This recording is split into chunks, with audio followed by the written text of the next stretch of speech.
Welcome to RK intelligence institute. This is RK. మనకి పెడగాగిలో ఎంతో ఇంపార్టెంట్ అయినటువంటి టాపిక్స్లో మరొకటి ఈ యొక్క ఎన్ఈపి 2020. అయితే నేషనల్ ఎడ్యుకేషనల్ పాలసీ ఆఫ్ 2020 అనొచ్చు, నేషనల్ పాలసీ ఆఫ్ ఎడ్యుకేషనల్ 2020 అనొచ్చు. అయితే దీని గురించి చూడాలి అంటే ముందు మనం దీనికంటే ముందున్నటువంటి ఎన్ఈపి 2020 కంటే ముందున్నటువంటి 1986 జాతీయ విద్యా విధానం గురించి చూడాలి. ఎందుకంటే ఈ జాతీయ విద్యా విధానం దాదాపు ఇది అమలాగిపోయేటప్పటికి 34 సంవత్సరాల కంటే దాదాపుగా 34 సంవత్సరాల పాటు ఇది రన్నింగ్లో ఉంది. అఫ్కోర్స్ ఇది చాలా స్ట్రాంగ్ అయినదిగా చెప్పుకోవచ్చు. ఎందుకంటే ఏదైనా జాతీయ విద్యా విధానం ప్రతి 10 సంవత్సరాలకు ఒకసారి మారుతూ ఉండాలనేటువంటి ఒక నానుడు ఉంది.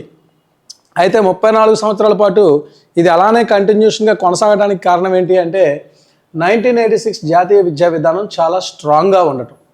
ఎందుకంటే అన్ని మారుతున్న కాలాలకు అనుగుణంగా కొన్ని చిన్న మార్పులు చేర్పులతోటి ఇది ప్రస్తుతం అనగా ఎన్ఈపి 2020 వరకు రన్ అవుతూనే ఉంది.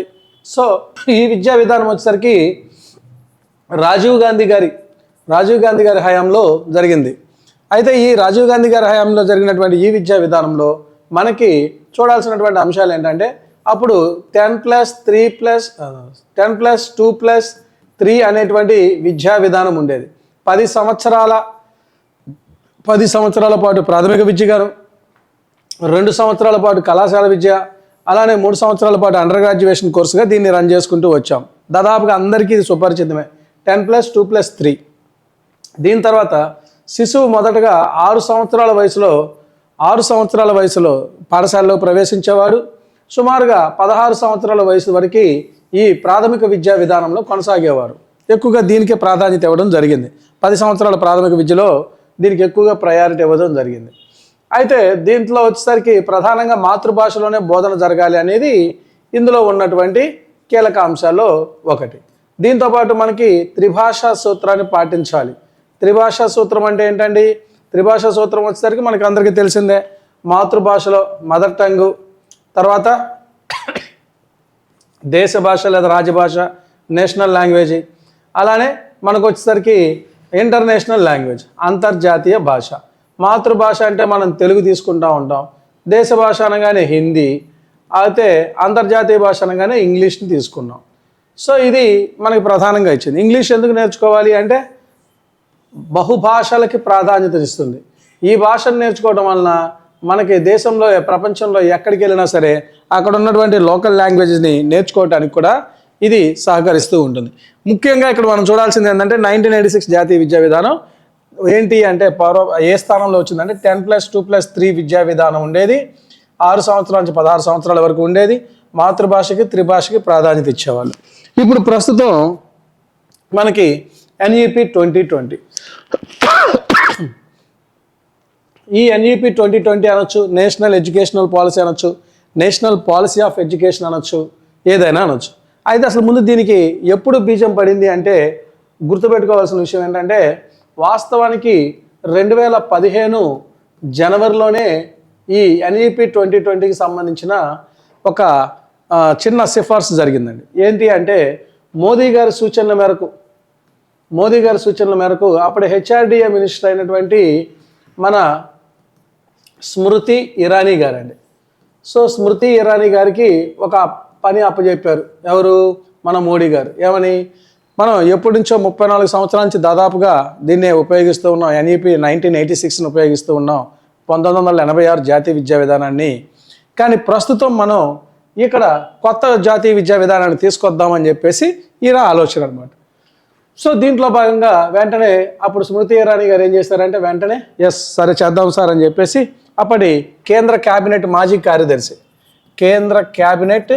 మాజీ కార్యదర్శి అయినటువంటి టిఎస్ఆర్ సుబ్రహ్మణ్యన్ గారిని అధ్యక్షుడిగా ఒక కమిటీ నియమించడం జరిగింది.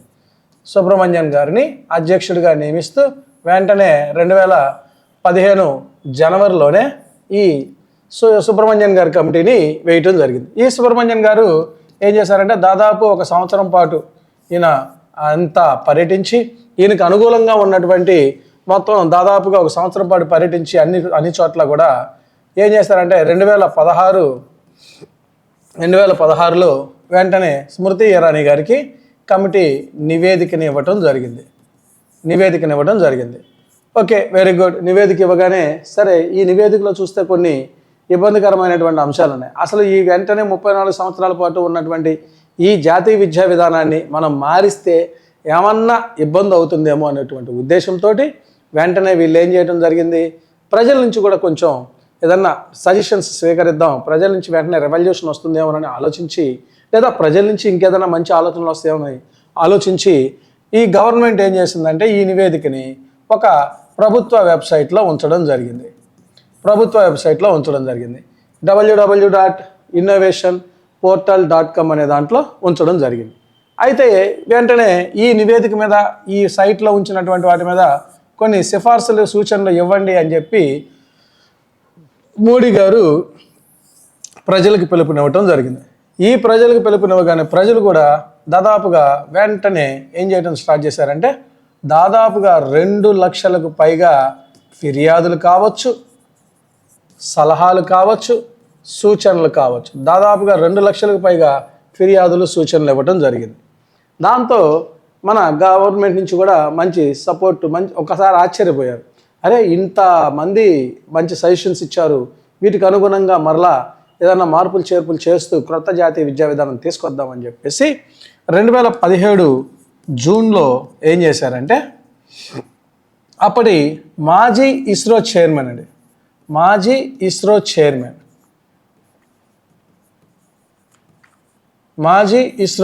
అండి, ఎవరు అప్పుడు మాజీ ఇస్రో చైర్మన్ అంటే కస్తూరి రంగన్ గారండి, కేఎస్ కస్తూరి రంగన్ గారు. కస్తూరి రంగన్ గారిని అధ్యక్షుడిగా నియమిస్తూ, కేఎస్ కస్తూరి రంగన్ గారిని అధ్యక్షుడిగా నియమిస్తూ ఈయన్ని కమిటీ వేయటం జరిగింది. ఈ కమిటీకి ఏం చెప్పారంటే ఒకటే చెప్పారు, ఇదిగోండి ఆల్రెడీ సుబ్రహ్మణ్యన్ గారు ఒక నివేదిక ఇచ్చారండి, ఈ నివేదికని పరిశీలించండి. అలానే ఇదిగో ఇక్కడ 2 లక్షలకు పైగా ఫిర్యాదులు వచ్చినాయి, ఈ ఫిర్యాదుల్ని పరిశీలించండి. అంటే సుబ్రహ్మణ్యన్ గారు ఇచ్చిన నివేదికని, అలానే ఇక్కడ 2 లక్షలకు పైగా వచ్చినటువంటి ఫిర్యాదుల్ని రెండింటినీ కూడా క్రోడీకరించి మనకి ఒక నూతన జాతీయ విద్యా విధానాన్ని స్టార్ట్ చేయండి అని చెప్పేసి కస్తూరి రంగన్ గారిని నియమిస్తూ కమిటీ వేయటం జరిగింది. దీన్నే ఎన్ఈపి ముసాయిదా కమిటీగా ఇవ్వడం జరిగింది. ఎన్ఈపి ముసాయిదా కమిటీ, దీన్నే మనం స్టీరింగ్ కమిటీ అని కూడా పిలుస్తూ ఉంటాం. ఈ స్టీరింగ్ కమిటీకి ఏం చేశారంటే కస్తూరి రంగన్ గారు అధ్యక్షుడిగా చేశారు. ఈయనకి ఒక కార్యదర్శిని, ఒక సెక్రటరీని ఇచ్చారు, పర్సనల్ సెక్రటరీని. అలానే 7 మంది సభ్యులను ఇవ్వడం జరిగింది. ఒక కార్యదర్శిని, 7 మంది సభ్యులు. దాంట్లో వచ్చేసరికి వసుధా కామత్, కృష్ణమోహన్ త్రిపాఠి, అలానే మంజుల్ భార్గవ్, ఇలాంటి వాళ్ళంతా కూడా కొంతమంది మేధావుల్ని కలిపి మొత్తం 9 మంది అయ్యారు. అంటే ఈయనతో కలుపుకుంటే మొత్తం 9 మంది సభ్యులు. అంటే ఒక చైర్మను, ఒక కార్యదర్శి, ఒక 7 సభ్యులు, 1+1+7 రూపంలో ఉండేవాళ్ళు. ఇలా కస్తూరి రంగన్ గారిని ఎప్పుడు నియమించారు? 2017 జూన్లో నియమించడం జరిగింది. వీళ్ళు దాదాపుగా 2 సంవత్సరాల పాటు దేశమంతా పర్యటించి 2019 మే 31న వీళ్ళు కేంద్ర ప్రభుత్వానికి నివేదిక ఇచ్చారు. అప్పుడు ఎవరున్నారు అంటే రమేష్ నిశాంక్ పోఖ్రియాల్కి ఈ నివేదికను అందించడం జరిగింది. ఈ రమేష్ నిశాంక్ పోఖ్రియాల్ గారు తర్వాత మొత్తానికి కేంద్ర మంత్రివర్గం చేత ఆమోదింపజేశారు. ఎప్పుడు ఆమోదింపజేశారు అంటే 2020 జూలై 29వ తేదీన ఈ ఎన్ఈపి 2020ని ఆమోదించారు. ఆమోదించడమే కాదండి, వెంటనే దేశమంతటా అమలయ్యేలా చూడండి అని కూడా ఒక హుకుం జారీ చేశారు. మనకి తీసుకున్నాం, దీన్ని యాక్సెప్ట్ చేశాం అని చెప్పేసి ఈ ఇచ్చిన నివేదికని అప్పుడే ఎన్ఈపి 2020గా పిలవటం జరిగింది. ఎన్ఈపి 2020 అనొచ్చు, అలానే NPE national policy of education 2020గా కూడా పిలవచ్చు. ఇలా మనకి ఇంత కృషి జరిగింది. సో అయితే ఈ ఎన్ఈపి 2020కి మనకి ఏమేమి సిస్టమ్స్ వచ్చినాయి, ఏంటి మార్పులు జరిగినాయి అనేది చూస్తే ఎన్ఈపి 2020 కనుక మీరు గమనించినట్లయితే దీంట్లో విద్యా వ్యవస్థని 4 దశలుగా సూచించడం జరిగింది 4 దశలుగా. దీంట్లో చూస్తున్నట్లయితే మొదటి దశ పునాది దశ, ఫౌండేషనల్ స్టేజ్. రెండవ దశ సిద్ధపాటు దశ లేదా సన్నాహక దశ, దీన్నే ప్రిపరేటరీ స్టేజ్ అంటాం. తర్వాత 3 సంవత్సరాల విద్య చూస్తున్నట్లయితే మధ్యస్థ దశ, మిడిల్ స్టేజ్ అంటాం. మాధ్యమిక దశ, సెకండరీ స్టేజ్ అంటాం. అలానే దీన్నే మనకి కొత్తగా వచ్చినటువంటి జాతీయ విద్యా విధానం బిట్లు అడిగాడు. 5 years + 3 years + 3 years అనగా 5, 3, 3, 4. సో మనకి నూతన జాతీయ విద్యా విధానం ప్రస్తుత ఫాలో అవుతున్నటువంటి జాతీయ విద్యా విధానం ఏంటి అంటే 10 + 2 + 3 అనేది మర్చిపోండి. ఆ 10 + 2 + 3 అనేది పూర్తిగా పోయింది. ఇప్పుడు ప్రస్తుతం మనకి ఏం రన్ అవుతుందండి? 5 + 3 + 3 + 4 ఏం రన్ అవుతుంది సార్? 5 + 3 + 3 + 4. ఈ 5 + 3 + 4 అంటే 5 సంవత్సరాల పునాది దశ విద్య, 3 సంవత్సరాల సిద్ధపాటు లేదా సన్నాహక దశ, 3 సంవత్సరాల మధ్య దశ లేదా మిడిల్ స్టేజ్, 4 సంవత్సరాల మాధ్యమిక దశ లేదా సెకండరీ స్టేజ్. ఈ 5 + 3 + 3 అనేది ఏ సంవత్సరంలో స్టార్ట్ అవుతుందని కూడా బిట్ అడిగాడు. 3 సంవత్సరాల వయసు నుంచి 18 సంవత్సరాల వయసు వరకు, అనగా దాదాపుగా పిల్లవాడు 15 సంవత్సరాల పాటు ఈ విద్యా విధానాన్ని అనుసరిస్తూ ఉంటాడు. మరి ఎన్ఈపి 2020 యొక్క ఎన్ఈపి 2020లో ఏమున్నాయని అడిగితే గుర్తుంచుకోండి, 4 భాగాలు బిట్ అడిగాడండి. 4 భాగాలు 27 అంశాలు ఉంటాయండి. ఇందులో 4 భాగాలు 27 అంశాలు ఉన్నాయి. ఈ ఎన్ఈపి 2020లో 4 భాగాలు 27 అంశాలు ఉన్నాయి. సో ఈ 4 భాగాలు 27 అంశాలు ఎన్ఈపి 2020లో ఉన్నాయి. అయితే ఎన్ఈపి 2020 యొక్క నినాదం కూడా ఉందండి, స్లోగన్. నినాదం, స్లోగన్ అంటాం. సో ఎన్ఈపి 2020 యొక్క స్లోగన్ చూస్తున్నట్లయితే ఏంటిదా ఆ స్లోగన్ అంటే ఇదిగోండి, light but tight. Light but tight అంటే ఏంటో తెలుసా? నేర్చుకునే తేలికైనది కానీ బిగుతైనది. తేలికైనది కానీ బిగుతైనది, కానీ బిగుతైనది లేదా దృఢమైనది. బిగుతైనది కానీ దృఢమైనది అని దీని అర్థం అనమాట. దాని అర్థం ఏంటంటే నేర్చుకునేటప్పుడు విద్యార్థికి చాలా సులువుగా తేలిగ్గా నేర్చుకుంటాడు, కానీ ఈ 15 సంవత్సరాల విద్యా విధానంలో నుంచి ఆ పిల్లవాడు బయటకు వచ్చే నాటికి అతను ఎలా తయారవుతాడంట? దృఢంగా తయారవుతాడు. 15 సంవత్సరాల విద్య పూర్తయ్యే నాటికి అతను ఎలా తయారవుతాడండి? కానీ బిగుతైనది అంటే దృఢంగా తయారవుతాడు, గట్టివాడిగా తయారవుతాడు ఈ జాతీయ విద్యా విధానంలో అని చెప్పేసి దీని యొక్క ఆలోచన అనమాట. సో ఇంతకీ చూద్దాం. ఈ 5 సంవత్సరాల విద్యను మనం పునాది దశ అంటాం. ఎందుకంటే ఇక్కడే బేస్మెంట్, పిల్లవాడికి సరైనటువంటి బేస్మెంట్ అనేది ఇక్కడ ఏర్పడుతుంది అంటాడు. సో ఈ విద్యనే మనం ఈసీసీఈ విద్యగా కూడా పిలుస్తూ ఉంటాం. ఈసీసీఈ విద్య అంటే early child care and education, పూర్వ బాల్య సంరక్షణ మరియు విద్య అని చెప్పేసి పిలుస్తూ ఉంటాం. మాట్లాడదాం దాని గురించి కూడా. ఈసీసీఈ విద్యలో మరలా 2 రకాలు కనిపిస్తూ ఉంటాయి. ECCE 1, ECCE 2. దీని విద్యనే మనం బలమైన పునాది వేయగలిగిన విద్య అంటారు. బలమైన పునాది వేసే విద్య, వేయగల విద్య అని చెప్పేసి దీన్ని పిలుస్తూ ఉంటాం. ఎందుకు అంటామో చూద్దాం. బలమైన పునాది పిల్లవాడికి ఈ విద్యలోనే కలుగుతుందంట. ఈసీసీఈ విద్యలో మరలా 2 రకాలు కనిపిస్తూ ఉంటాయి, ఈసీసీఈ 1, ఈసీసీఈ 2. అయితే ఈ పునాది దశ కనుక చూస్తున్నట్లయితే 3 సంవత్సరాల నుంచి 8 సంవత్సరాల వరకు ఉంటుంది. 3 సంవత్సరాల నుంచి 8 సంవత్సరాలు. ఎందుకు అంటే ఇదిగో చూడండి, 3 సంవత్సరాల నుంచి 8 సంవత్సరాల వరకు అంటే 3 సంవత్సరాల వయసులో స్టార్ట్ అవుతుంది. 18 సంవత్సరాలను గుర్తుపెట్టుకుంటే చాలా ఈజీగా గుర్తుపెట్టుకోవచ్చు. 3 + 5 8. సో 3 నుంచి 8 వరకు. అలానే ఇక్కడ చూడండి, 8తోనే మళ్ళీ ఇక్కడ కూడా స్టార్ట్ అవుతుంది. ఎందుకంటే అకాడమిక్ ఇయర్ సగం ఉంటుంది కాబట్టి 8 సంవత్సరాల వయసు నుంచి ఇక్కడ చూసినట్లయితే 8 + 3 11. మళ్ళీ ఇక్కడ 11తో స్టార్ట్ అవుతుంది. 11 + 3 14. సో 14తో ఇక్కడ స్టార్ట్ అవుతుంది. 14 + 4 18. సో గుర్తుపెట్టుకోవడానికి కూడా చాలా ఈజీ. ఎందుకు వయసు అంటే వయసు మీద వీటిలో అడుగుతూ ఉన్నాడు. ఈ వయసు గల విద్య, ఫర్ ఎగ్జాంపుల్ చూసినట్లయితే 11 నుంచి 14 సంవత్సరాల వయసు కలిగిన పిల్లవాడు నూతన జాతీయ విద్యా విధానం ప్రకారం ఏ వయసులో ఏ విద్యలో ఉంటాడు, ఏ దశలో ఉంటాడు అని అడిగాడు. మొన్న అడిగాడు దీని మీద కూడా, మొన్న బిట్ అడిగాడు. ఇదిగోండి, 6 నుంచి 8 సంవత్సరాల వయసు కలిగిన పిల్లలు 6 నుంచి 8 సంవత్సరాల వయసు కలిగిన పిల్లలు ఏ విద్యా విధానం, నూతన జాతీయ విద్యా విధానంలో ఏ విద్యా విధానంలో ఉంటాడన్నాడు. So foundational. ఒకవేళ ఇంకొంచెం గట్టిగా అడిగాడు అనుకోండి, డెప్త్గా ఈసీసీఈ 2 అనే సంగతి కూడా మనకు తెలియాలి. సో ఈసీసీఈ 1లో చూస్తున్నట్లయితే మనకి ఈసీసీఈ 1 3 నుంచి 6 సంవత్సరాల వరకు ఉంటుంది. 3 నుంచి 6 సంవత్సరాలు. మరి ఈసీసీఈ 2 అండి, ఇదిగో చూడు 6 సంవత్సరాల నుంచి 8 సంవత్సరాల వరకు ఉంటుంది. సో ఇది కూడా మనం గుర్తుపెట్టుకోవాలి. సో ఈసీసీ విధిలో ఈసీసీ 1లో 3 సంవత్సరాల విద్య కనిపిస్తూ ఉంటుంది.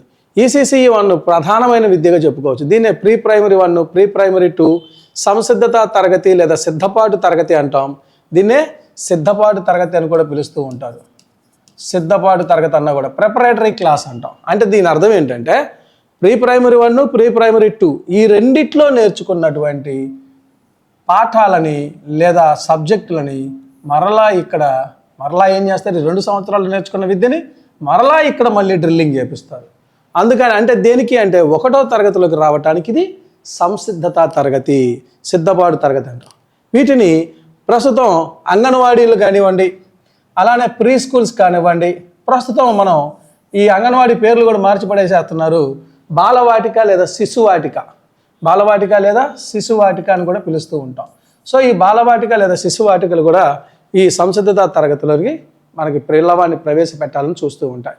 అంటే ఇదిగోండి ఈ పిల్లవాడు 5 సంవత్సరాల ముందున్నటువంటి పిల్లవాడు, 5 సంవత్సరాల ముందున్నటువంటి పిల్లలంతా కూడా ఎక్కడికి వచ్చి నేర్చుకోవాలి, 5 సంవత్సరాల ముందున్నటువంటి పిల్లలంతా కూడా ఈ బాలవాటికలకి వచ్చి నేర్చుకోవాల్సి ఉంటుంది. సో దాని తర్వాత ఈసీసీఈ 2లో చూసుకున్నట్లయితే క్లాస్ 1, క్లాస్ 2 కనిపిస్తూ ఉంటాయి. ఈ క్లాస్ 1 ఇవన్నీ మన రెగ్యులర్ క్లాసెస్ అనమాట. అయితే ఇక్కడ మీరు గమనిస్తే ఈసీసీఈ 1 లేదా ఈసీసీఈ విద్యని రెండింటినీ కూడా ఎవరు బోధిస్తారు అంటే ఇదిగో ఈసీసీఈ విద్యా విధానం అంతా కూడా ఎస్జీటీలు బోధిస్తారు. అనగా గతంలో చూస్తున్నట్టయితే అంగన్వాడీ టీచర్లు ఉండేవాళ్ళు సపరేట్గా. అయితే ఆ అంగన్వాడీ విద్యా విధానాన్ని కూడా మన దాంట్లోకి తీసుకొచ్చారు. ఫలితంగా ఏమవుతుంది, ఎస్జీటీలు బోధిస్తారు. ఎస్జీటీలకి హెల్పర్స్గా, సహాయకారిగా అంగన్వాడీ టీచర్స్ కూడా ఈ విద్యా విధానం ఈసీసీ విద్యా విధానంలో పాల్గొంటారు. అయితే ఈ అంగన్వాడీ టీచర్ని డైరెక్ట్గా ఎస్జీటీలకు అందించరు. 6 నెలల పాటు బ్రిడ్జ్ కోర్సును అందిస్తారు, ఎడ్యుకేషన్కి సంబంధించి, టీచింగ్కి సంబంధించి. సో వాళ్ళకి 6 నెలల పాటు ఈ బ్రిడ్జ్ కోర్సును అందించి అప్పుడు ఎస్జీటీలకు అందిస్తారు. అంటే ఈసీసీఈ విద్య లేదా ఈసీసీ 1+2 రెండు కలిపి అనగా ప్రీ ప్రైమరీ నుంచి 2 వరకు ఉన్నటువంటి క్లాసులు మొత్తాన్ని ఎవరు చూస్తారండి, ఎస్జీటీలు. ఇక మరలా 3వ తరగతి నుంచి నువ్వు గమనించినట్లయితే 3వ తరగతి అనగా ఎవరు వస్తారు, సిద్ధపాటు దశ లేదా సన్నాహక దశ. దీన్నే ప్రిపరేటరీ స్టేజ్ అంటాం. ఏజ్ ఎంత అండి, 8 నుంచి 11 సంవత్సరాలు. ఈ విద్యా విధానంలో 3 సంవత్సరాలు ఉంటాయి. ఏమేంటి, క్లాస్ 3, క్లాస్ 4, క్లాస్ 5 అనగా అంత 8 సంవత్సరాల నుంచి 9. ఇక్కడ చూస్తున్నట్లయితే 9, 10, 10, 11 అనగా ఎంత అండి, 8 నుంచి 11 సంవత్సరాల వయసు కలిగిన వాళ్ళు. Class 3, class 4, class 5. అలానే తర్వాత మధ్యస్థ దశ అండి, ఈ 3 సంవత్సరాలు. వాడు అడుగుతాడు మొదటి 3 సంవత్సరాలు 5+3+3+3+4లో మొదటి 3 సంవత్సరాల విద్య దేనికి అందిస్తారు అని. మొదటి విద్యా దశను ఏమని పిలుస్తారు, సిద్ధపాటు దశ. రెండవ మూడులో ఉండేటువంటి దశ ఏది అంటాడు, మధ్యస్థ దశ లేదా మిడిల్ ఏజ్. నెక్స్ట్ తర్వాత వచ్చేసరికి మాధ్యమిక దశ. వీటిలో చూస్తున్నట్లయితే ఈ ఏజెస్ ప్రకారం ఇదిగోండి 3వ తరగతి నుంచి 10వ తరగతి వరకు కూడా స్కూల్ అసిస్టెంట్ టీచర్లు బోధిస్తారు. ఈ స్కూల్ అసిస్టెంట్ టీచర్లతో పాటు సబ్జెక్ట్ ఎక్స్పర్ట్స్ కూడా వచ్చి నేర్చుకోవడం జరుగుతుంది, వచ్చి బోధించడం జరుగుతుంది. అంటే లాంగ్వేజ్ పండిట్స్, లాంగ్వేజ్ టీచర్స్ ఉంటారు కదా, వీళ్ళంతా కూడా ఇక వాస్తవంగా ఏం చేశారంటే 3వ తరగతి నుంచి మొత్తం హై స్కూల్కి మెర్జీ చేసేసారు ఈ విద్యా విధానంలో. సో ఇది ఒక 2-3 సంవత్సరాల నుంచి వాస్తవానికి 2020 జూలై 29 నుంచి అమలు చేయమన్నారు. అయితే ఆ టైంలో మనకి కరోనా ఉండటంతో 1 సంవత్సరం 2 సంవత్సరాలు ఆపారు. అంటే మనకి ఎప్పటి నుంచి స్టార్ట్ అయిందంటే కరెక్ట్గా 2022, 2023 నుంచి అప్పుడే ఆమోదించినప్పటికీ, అమలు చేయమన్నప్పటికీ అన్ని చోట్ల ఇది అమలు కాలేదు. సో కొద్ది కొద్దిగా జరుపుతూ నాకు తెలిసి ఈ 2023, 2024 విద్యా సంవత్సరం నుంచి, అంతకుముందు 2022, 2023 కూడా ప్రవేశపెట్టినప్పటికీ ఇప్పుడు ఈ సంవత్సరం ఈ అకాడమిక్ ఇయర్ నుంచి దీన్ని పర్ఫెక్ట్గా ఫాలో అవడం జరుగుతూ ఉంది. సో దీంట్లో చూసుకున్నట్లయితే స్కూల్ అసిస్టెంట్ టీచర్లు అయితే ఇది అన్ని చోట్ల జరగలేదు. కానీ మెర్జింగ్ అనేటువంటి ప్రాసెస్ ఎక్కడైతే స్కూల్స్లో ఎక్కడైతే స్ట్రెంత్ ఎక్కువగా ఉంటుందో ఆ స్ట్రెంత్ ఎక్కువగా ఉన్నటువంటి చోట్ల, ఫర్ ఎగ్జాంపుల్ చూడండి, అంగన్వాడీ సెంటర్లు ఉన్నాయి, అంగన్వాడీ సెంటర్లో పిల్లలు కనుక ఎక్కడన్నా ఒక 20-30 మంది ఉంటే ఆ అంగన్వాడీ సెంటర్ని దేనిగా మార్చమన్నాడంటే ఈ ప్రైమరీ స్కూల్గా మార్చమన్నాడు. అలానే ఏ ప్రైమరీ స్కూల్ అయితే ఒక 100-150 మంది పిల్లలు ఉంటారో ఆ ప్రైమరీ స్కూల్ని యూపీ స్కూల్గా మార్చమన్నాడు. ఆ యూపీ స్కూల్స్లో ఏ యూపీ స్కూల్స్లో అయితే ఏ జిల్లాలో ఏ యూపీ స్కూల్స్లో అయితే ఎక్కువ మంది ఒక 100-150 మంది పిల్లలు ఉంటారో వాటిని హై స్కూల్గా కన్వర్ట్ చేయమన్నారు. ఏవైతే హై స్కూల్స్లో 150, 200, 300 మంది పిల్లలు ఉంటారో ఆ హై స్కూల్స్ని కాలేజెస్గా మార్చమన్నాడు. అంటే అప్గ్రేడ్ చేసుకుంటూ రమ్మన్నాడు. అయితే ఈ విద్యా విధానంలో బాలవాటికలు అని వచ్చినాయి. బాలవాటికల్లోకి పిల్లలు ప్రీ స్కూల్స్ వల్ల కావచ్చు, అలానే అంగన్వాడీ స్కూల్స్ వల్ల కావచ్చు, ఎవరైనా సరే బాలవాటికల్లోకి ఖచ్చితంగా 5-6 సంవత్సరాల వయసులో ఈ బాలవాటికలోకి ఉండాల్సిందే అని చెబుతున్నాడు. ఎందుకంటే ఇక్కడే బలమైనటువంటి విద్యా విధానం ఇక్కడే పునాది ఏర్పడుతుంది.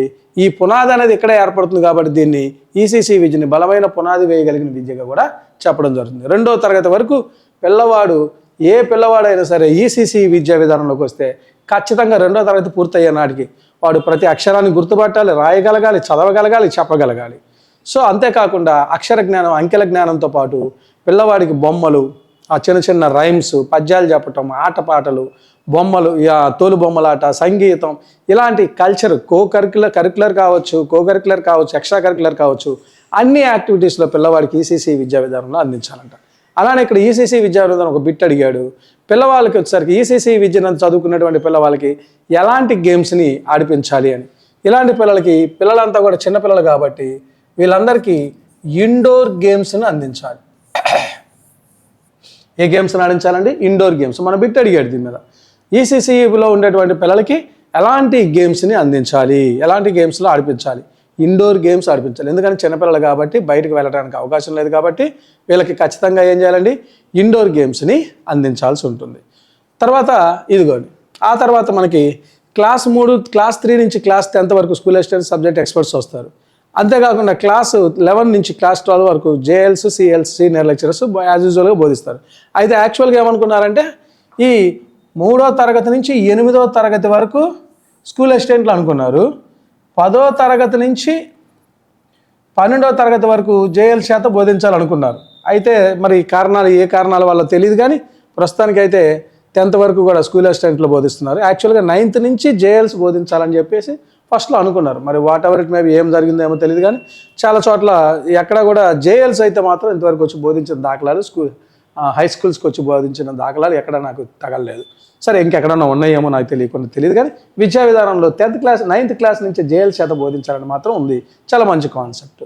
అసలు 3వ తరగతి నుంచే సబ్జెక్ట్ టీచర్లు, స్కూల్ అసిస్టెంట్ టీచర్లు వచ్చి బోధిస్తున్నామంటే సబ్జెక్ట్లో కూడా బాగా గ్రిప్ వస్తుంది. అంతేకాకుండా ఈ ఈసీసీ విద్యని ఇంకా బలంగా తయారు చేయడం కోసం మన కేంద్ర ప్రభుత్వం ఒక కార్యక్రమాన్ని రూపొందించింది. దాన్నే ఎఫ్ఎల్ఎన్ కార్యక్రమం అంటారండి, ఫౌండేషనల్ లిటరసీ అండ్ న్యూమరసీ.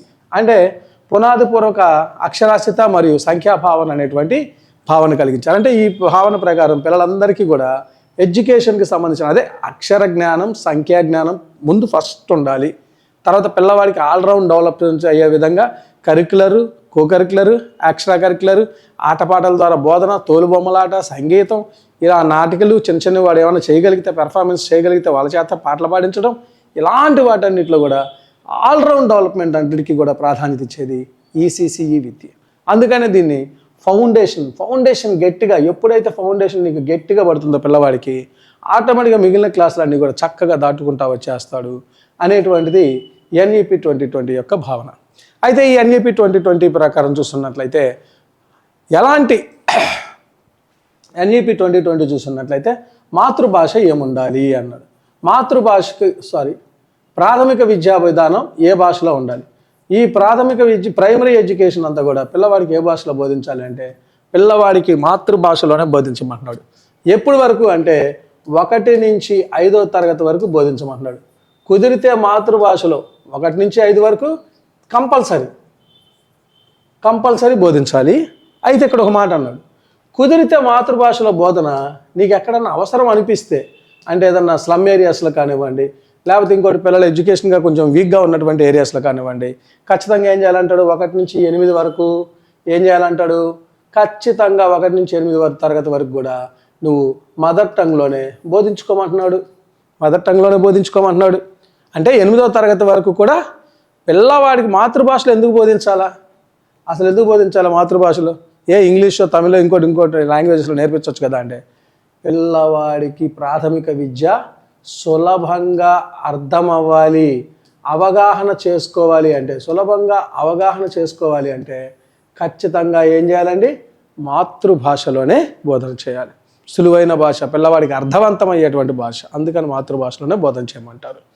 అంతేకాకుండా ఈ ప్రాచీన భాషలకు కూడా NEP 2020 ప్రాధాన్యత ఇవ్వమంటుంది. వేటికి అంటే సంస్కృతం.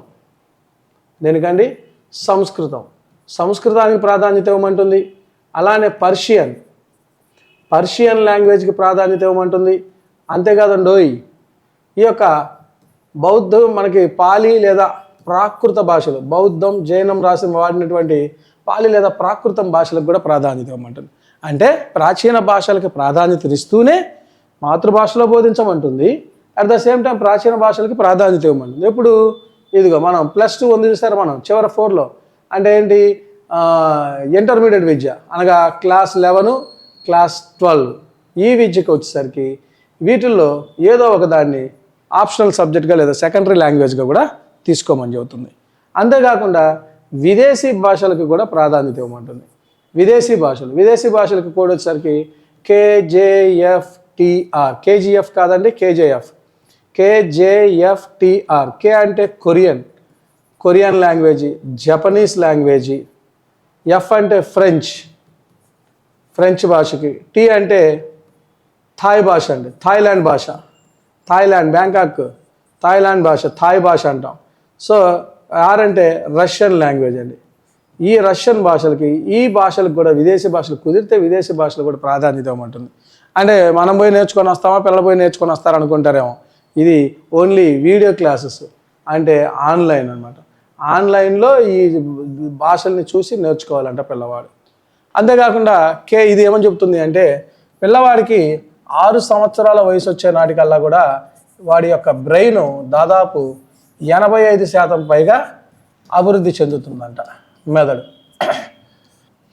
85% మెదడు అభివృద్ధి చెంది ఉంటుంది అని చెప్పేసి అన్నాడు. అంతేకాకుండా ఇక్కడ స్కూల్ టీచర్స్ యొక్క స్టూడెంట్ టీచర్ రేషియో కూడా ఎలా ఉంటుందో చూడండి. School teacher ratio, student and ratio ఎలా ఉంటుంది అంటే, ప్రైమరీ స్కూల్స్లో ఎలా ఉంటుంది అంటే 1:30 పెట్టుకోమంటున్నాడు. ఎక్కడ? నార్మల్ ఏరియాస్లో ఎక్కడైనా సరే. అయితే దీన్ని 1:25గా చేయమంటున్నాడు అండి. 1:25 ఎక్కడంటే, ఎక్కడైతే సాంఘికంగా కానివ్వండి, ఆర్థికంగా కానివ్వండి వెనకబడి ఉన్నటువంటి ప్రాంతాల్లో. మన బిట్ ఇచ్చాడు దీని మీద బిట్ ఇచ్చాడండి. స్టూడెంట్ టీచర్ రేషియో దీని మీద బిట్ ఇచ్చాడు. ఏమని? ఈ ప్రస్తుతం నూతన జాతీయ విద్యా విధానం ప్రాథమిక పాఠశాలలో ఉండవలసినటువంటి స్టూడెంట్ టీచర్ రేషియో అని కామన్గా అయితే 1:30 ఉండాలి. దీని ప్రకారం చూసుకున్నట్లయితే నీకు 1:25, అంటే ఎక్కడన్నా స్లమ్ ఏరియాస్, కొంచెం వెనకబడినటువంటి ప్రాంతాలు ఎలాంటి వాటిలో ఉంటాయి. ఆ ప్రాంతాలను కూడా ఎలా చేయమంటున్నాడు అంటే సెజ్లుగా గుర్తించమంటున్నాడు. సెజ్ అంటే స్పెషల్ ఎడ్యుకేషనల్ జోన్ అండి.